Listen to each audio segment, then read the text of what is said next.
Hello guys.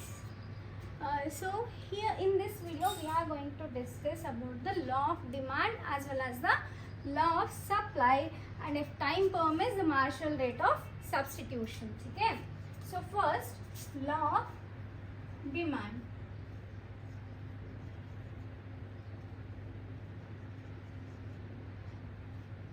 ಬೇಡಿಕೆಯ ನಿಯಮ ಓದ್ತೀವಿ ನಾವು. ठीक है.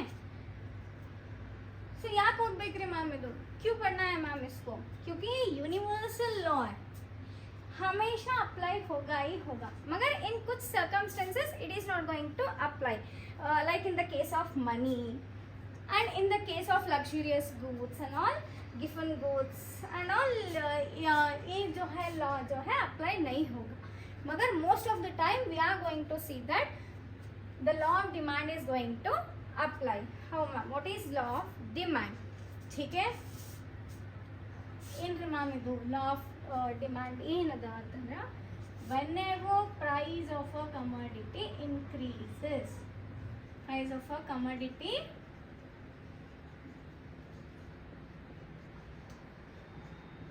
increases, its demand of that commodity for commodity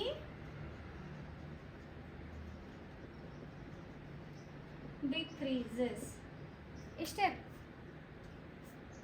इतना ही, कुछ ज़्यादा टेंशन लेने वाली बात ही नहीं है. क्या है मामे, जब भी कुछ भी कमोडिटी का अगर उसका प्राइस बढ़ रहा है तो उसका डिमांड जो है वो घटेगा ही घटेगा. ठीक है. ಯಾವಾಗರೆ ಒಂದು ವಸ್ತುವಿನ ಬೆಲೆ ಏನಾಯ್ತ್ರಿ ಹೆಚ್ಚಿಗೆ ಆಗ್ಲಿಗತ್ತದ ಅನ್ಕೋರಿ, ಹೌದಾ?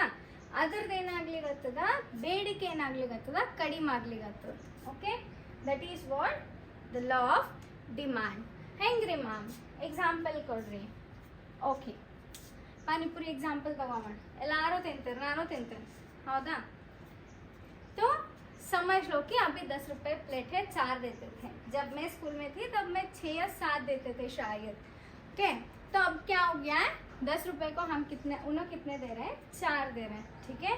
अज्यूम दैट 10 से जो है प्राइस उसका हो गया 100 रुपीज. हाँ मैम, इतना बढ़ गया, समझ लो यार.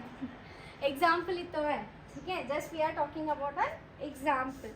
Late us assume that the price of 1 plate of pani puri become 100 rupees. ठीक है, 100 ರೂಪಾಯಿ ಆಯಿತು.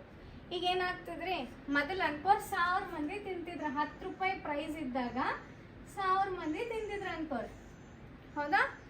1000 people will going where having panipuri, but when its price become 100 rupees, I am not going to tell that 0 persons are going to have it, ಹೌದಾ? ನಾ ಅದೂರೇ ಅನ್ನಲಾಗೀನಿ, 100 ರೂಪಾಯಿ ಅಂದ್ರೆ ಯಾರೋ ತಿಂತಾರ್ರಿ ಖಾಯಶುದ್ದವರು, ಹೌದಾ? ಇಲ್ಲ, ಪಾನಿಪುರಿ ಇಲ್ಲ ಅಂದ್ರೆ ನಾ ಇರೋದೇ ಇಲ್ಲ ಅನ್ನೋರು ತಿಂತಾರ. 1000 ಯಾಕ 100 ಯಾಕ 1000 ಆದ್ರೂ ತಿಂತಾರ, ಹೌದಾ? ಸೊ ಈಗೇನಾಗ್ಲಿಗತ್ತದ, ನಮ್ಮ ಎಕ್ಸಾಂಪಲ್ ಒಳಗ 100 ರೂಪಾಯಿ ಆದ್ರ 100 ಮಂದಿ ತಿನ್ಲಿತ್ತಾರ. ಇಲ್ಲಿದಿಲ್ಲ ಡಿಫ್ರೆನ್ಸ್ ನೋಡ್ರಿ. 10 ರೂಪಾಯಿದಾಗ 1000 ಮಂದಿ ತಿಂತಿದ್ರು, 100 ರೂಪಾಯಿದಾಗ ಬರೀ 100 ಮಂದಿ ತಿನ್ಲಿತ್ತಾರ, ಹೌದಾ? This is what we are going to call as a law of demand. That is whenever a price of a commodity is going to increase, the demand for that commodity is going to decrease, and this is for a normal goods. Okay, there are some other kind of goods like complementary goods, inferior goods and all. ad mund oda man रुको जरा, सबर करो. ठीक है. so the law of demand is going to apply for a normal goods. okay, so example ನೋಡಿ, ಇದಕ್ಕೆ ಒಂದು table ಹಾಕಂ, ಹೌದಾ? ಸೊ ಪ್ರೈಸ್ ಹಾಕಮು, ಕ್ವಾಂಟಿಟಿ ಹಾಕಮು, ಹೌದಾ?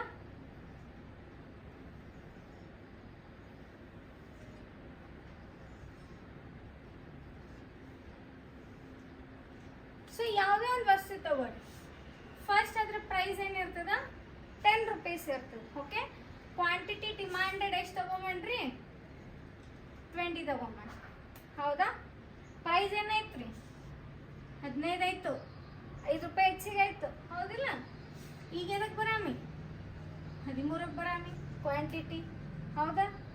ಬ್ಯಾಡ್ ಬಿಡ್ರಿ, ಈ ಎಕ್ಸಾಂಪಲ್ ಇಷ್ಟು ದೊಡ್ಡದು ಬೇಡ, ಪ್ರೈಸ್ 10 ಇಟ್ಕೊಂಬೋಣ, ಕ್ವಾಂಟಿಟಿನೂ 10 ಇಟ್ಕೊಂಬ. ಓಕೆನಾ? 10 ರೂಪಾಯಿ ಒಂದು ವಸ್ತು, ಫಾರ್ ಎಕ್ಸಾಂಪಲ್ ಈ ಪೆನ್ನಿನ ರೇಟ್ 10 ರೂಪಾಯಿ ಇತ್ತಂದ್ರೆ ಅದ್ರ ಡಿಮ್ಯಾಂಡ್ ಎಷ್ಟು ಅದ ರೀ? 10 ಅದ. ಹೌದಾ? For example ಈಗೇನಾಗ್ಲಿಕ್ಕತ್ತದ? 12 ರೂಪಾಯಿ ಆಗ್ಲಿಕ್ಕತ್ತದ ಈ ಪೆನ್ನಿನ ರೇಟ್. ಆದ್ರೆ ಕ್ವಾಂಟಿಟಿ ಡಿಮ್ಯಾಂಡೆಡ್ ಏನಾಗ್ಲಿತ್ತದ? 8 ಆಗ್ಲಿಕ್ಕತ್ತದ. ಓಕೆನಾ? ಈಗ ಇದ್ರದ್ದು ನೋಡ್ರಿ 14 ಆಗ್ಲಿಕ್ಕತ್ತದ. ಇದ್ರದ್ದು ಏನಾಗ್ಲಿತ್ತದ? 6. ತಿಳಿತೇನ? ಪ್ರೈಸ್ 16 ಆಯ್ತು ಅನ್ಕೋರಿ. Quantity demanded obviously 4. 18 ಇತ್ತಂದ್ರೆ ದಟ್ ಈಸ್ 2. ತಿಳಿತಾ? So here whenever a price is going to increase, the quantity demanded is going to decrease. Vice versa no ಹೇಳ್ಬೋದು. Whenever a price is going to decrease, its quantity demanded is going to increase. Vice versa. ಅದ್ರಲ್ಲಿ ಉಲ್ಟಾ. ಹೌದಾ? So ಇದೊಂದು graph ಹಾಕಿ ನೋಡೋಣ. ಮಜಾ ಬರ್ತಿದ್ರಿ economics ಒಳಗ ಎಲ್ಲದಕ್ಕೂ graph ಹಾಕ್ತೀವಿ ನಾವು. ಆಕ್ಚುಲಿ ಅದಕ್ಕೆ ಇಷ್ಟ ನನಗೆ ಎಕನಾಮಿಕ್ಸ್. ठीक है? यहाँ पे on Y axis price, on X axis quantity. ठीक है? क्वांटिटी पर कंप्यूटर मतलब 2 4 8 10. And remember one thing. ठीक है? एग्जाम में हमें बहुत बड़े बड़े नंबर्स के एग्जाम्पल्स देने का ज़रूरत ही नहीं है. We can do it with the help of a छोटा छोटा एग्जाम्पल्स. ठीक है? ಈ ಎಕ್ಸಾಂಪಲ್ ಕೊಟ್ಟರು ನಿಮ್ಗೆ ಏನು ಮಾರ್ಕ್ಸ್ ಕಟ್ಟ ಆಗಂಗಿಲ್ಲ ಎಕ್ಸಾಮ್ ಒಳಗ. ತಿಳಿತಿಲ್ಲ? ನಮಗೆ ನಾವು ಏನು ಹೇಳಬೇಕು ಅದು ಕರೆಕ್ಟಾಗಿ ಹೇಳಿದ್ರೆ ಸಾಕು. ತಿಳಿತು? ಈಗ ಪ್ರೈಸ್ ನೋಡ್ಕೊರಲ್ಲ. 10 ಇಲ್ಲೇನು ಬರಮ್ಮ? 10 12 14 ಎಷ್ಟು ರೀ? 16 ಆಮೇಲೆ 17. ಆಯ್ತಾ? ಸೊ ಪ್ರೈಸ್ ಏನಾಗ್ಲಿಕ್ಕತ್ತದ? ಏರ್ಲಿಕ್ಕತ್ತದ ಅನ್ಕೋರಿ. ಈಗ ಇಲ್ಲಿ ಬರ್ರಿ, ಪ್ರೈಸ್ 10 ಇದ್ದಾಗ ಕ್ವಾಂಟಿಟಿ ಡಿಮ್ಯಾಂಡ್ ಅದು ಎಷ್ಟಿತ್ತು? ಅದನ್ನು 10 ಇತ್ತು. ಹೌದಾ? ಅದನ್ನು ಏನಾಗ್ಲಿಕ್ಕತ್ತದ? 10 ಇತ್ತು. ಸೊ ಪ್ರೈಸ್ ಏನಾಗೈತ್ರಿ? ಇಲ್ಲಿ 12 ಅದ. ಹೌದಾ? ಸೊ 12 ಇದ್ದಾಗ ನಮ್ಮ ಕ್ವಾಂಟಿಟಿ ಡಿಮ್ಯಾಂಡೆಡ್ ಎಷ್ಟದ? 8 ಅದ. ಹೌದಾ? ಆಮೇಲೆ ಪ್ರೈಸ್ ಏನಾಗ್ಯದ? 14ಗೆ ಏರ್ಯದ. ನಮ್ಮ ಕ್ವಾಂಟಿಟಿ ಡಿಮ್ಯಾಂಡೆಡ್ ಇನ್ನೂ ಒಳಗೆ ಬರ್ಲಿರ್ತದೆ. ಎಷ್ಟು? 6. ಹೌದಾ? ಆಮೇಲೆ ಪ್ರೈಸ್ ಇನ್ನೂ ಹೆಚ್ಚಿಗೆ ಆಯ್ತು, 16 ಆಯ್ತಪ್ಪ. ಅವಾಗ ನಂದು ಇನ್ನೂ ಕಮ್ಮಿ ಆಗ್ಲಿಗತ್ತು. ಕ್ವಾಂಟಿಟಿ ಏನಾಗ್ಲಿತ್ತು? ಡಿಕ್ರೀಸ್ ಆಗ್ಲಿಗತ್ತು. ಪ್ರೈಸ್ ಏನಾಗ್ಲಿತ್ತು? ಇನ್ಕ್ರೀಸ್ ಆಗ್ಲಿಗತ್ತು. ಹೌದಾ? ಸೊ ಎಷ್ಟಾಯ್ತು ರೀ? 16 ಆದಾಗ 4 ಆಯ್ತು. ಹೌದಾ? ಆಮೇಲೆ 2 ಇತ್ತು ಅಂತಂದ್ರೆ, ಸಾರಿ, ಪ್ರೈಸ್ ಏನದ? 18 ಆಯ್ತು ಅಂದ್ರೆ ಕ್ವಾಂಟಿಟಿ ಡಿಮ್ಯಾಂಡೆಡ್ ಎಷ್ಟಾಯ್ತು ರೀ? 2 ಆಯ್ತು. ठीक है?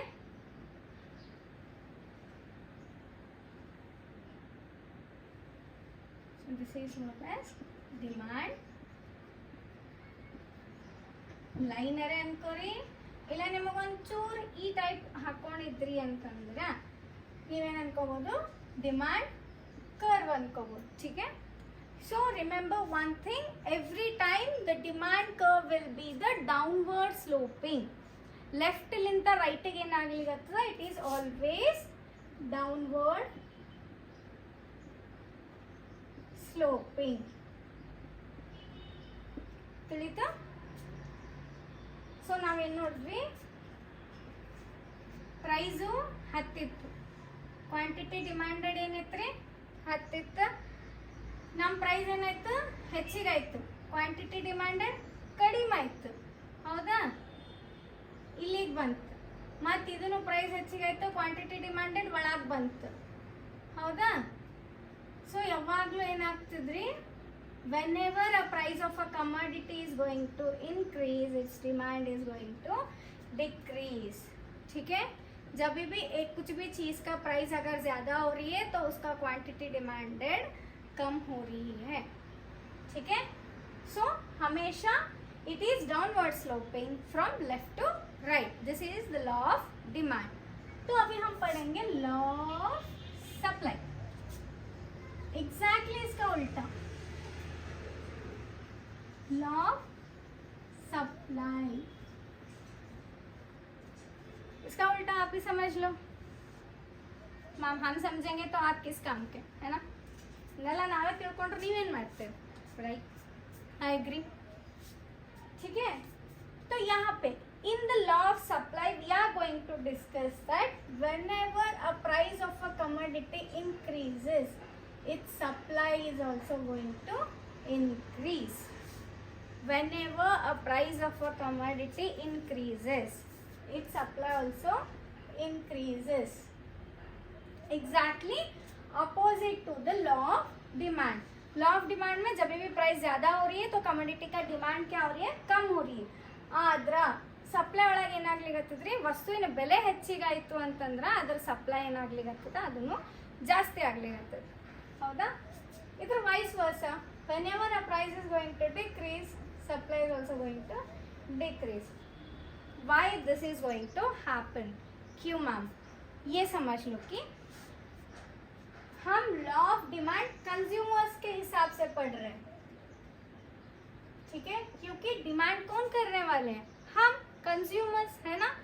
मगर सप्लाई कौन करने वाले हैं, production, that is producers. Producers कब ज़्यादा प्रोड्यूस करेंगे, ಯಾವಾಗ ಮಾಡ್ತಾರೆ, ಉತ್ಪಾದಕರು ಜಾಸ್ತಿ ಉತ್ಪನ್ನ ಯಾವಾಗ ಮಾಡ್ತಾರೆ, ಯಾವಾಗ ರೇಟ್ ಹೆಚ್ಚಿಗೆ ಇರ್ತದ. ಹೌದಾ?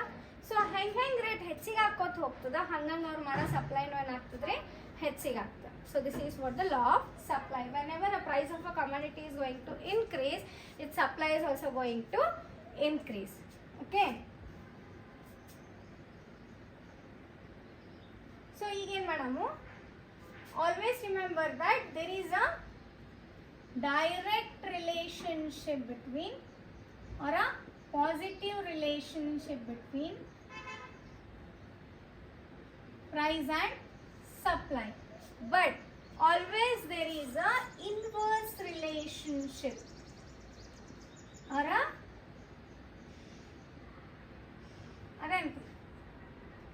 opposite अनकोल, आयता? So it is better to use the term inverse.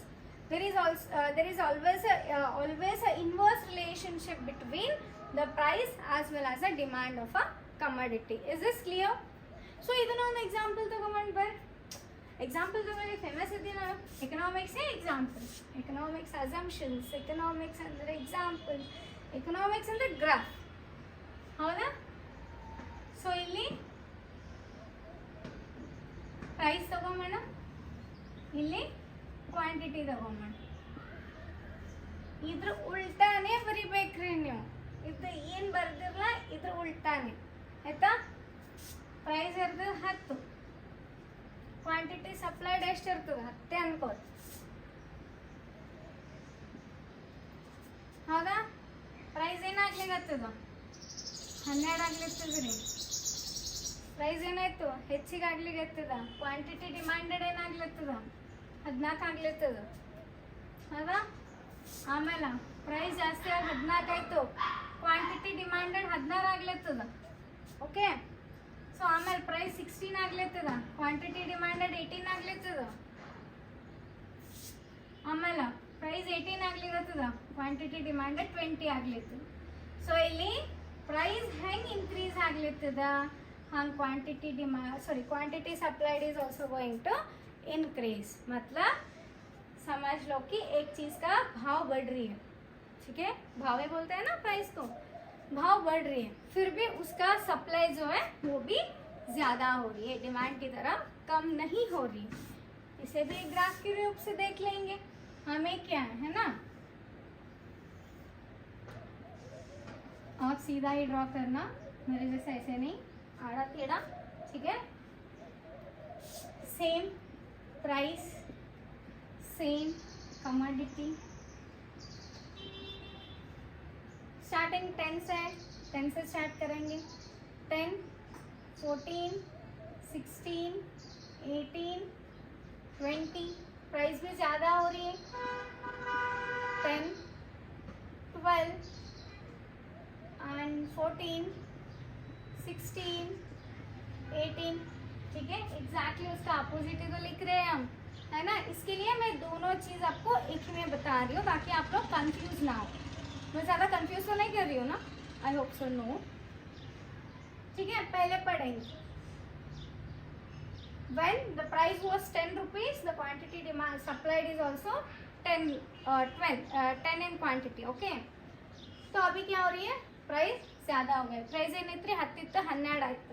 ಕ್ವಾಂಟಿಟಿನೂ ಏನಾಗ್ಲಿಕ್ಕತ್ತದ, 10 ಇದ್ದದ್ದು 14 ಆಯ್ತು. ಹೌದಾ, ಈ 14 ಆಯ್ತು ಅನ್ಕೋರಿ ಪ್ರೈಸ್. ಕ್ವಾಂಟಿಟಿ ಡಿಮ್ಯಾಂಡೆಡ್ ಏನಾಯ್ತು ರೀ 16 ಆಯ್ತು. ಹೌದಾ, ಮತ್ತು ಪ್ರೈಸ್ 16 ಆಯ್ತು, ಕ್ವಾಂಟಿಟಿ ಡಿಮ್ಯಾಂಡೆಡ್ ಎಷ್ಟಾಯ್ತು 18 ಆಯ್ತು. ಇಲ್ಲ 16 price 18 quantity.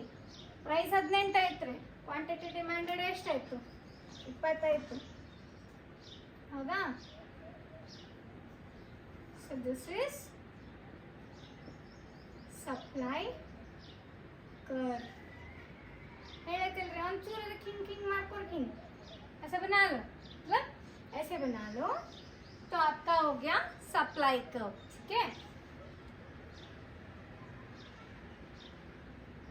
and remember one thing, the supply curve is always upward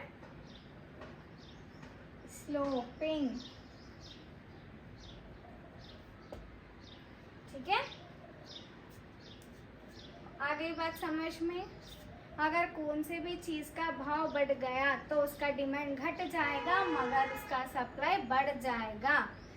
ಏನ್ರಿ ಏನು ಹೇಳಿದೆ ನಾನು, ಯಾವಾಗೇ ಒಂದು ವಸ್ತುವಿನ ಬೆಲೆ ಜಾಸ್ತಿ ಆಯಿತು ಅಂದ್ರೆ ಅದ್ರ ಬೇಡಿಕೆ ಕಡಿಮೆ ಆಗ್ತದೆ, ಅದ್ರ ಪೂರೈಕೆ ಜಾಸ್ತಿ ಆಗ್ತದೆ. ಇಷ್ಟೇ, ಇದೇ ಬೇಡಿಕೆ ನಿಯಮ ಮತ್ತು ಪೂರೈಕೆಯ ನಿಯಮ. This is what the law of demand and the law of supply. Is this clear? ಹೇಳ್ತಿಲ್ರಿ, ಐ ಹೋಪ್ ಸೊ ಕನ್ಫ್ಯೂಸ್ ಮಾಡಿಲ್ಲ ನಾನು, ಚಲೋ ತಿಳಿಸಿನಂತೆ. ಏನೇ ಡೌಟ್ ಇದ್ರು, ಏನೇ ಸಜೆಷನ್ಸ್ ಇದ್ರು, please mention in the comment box. Okay, please support me guys. Thank you.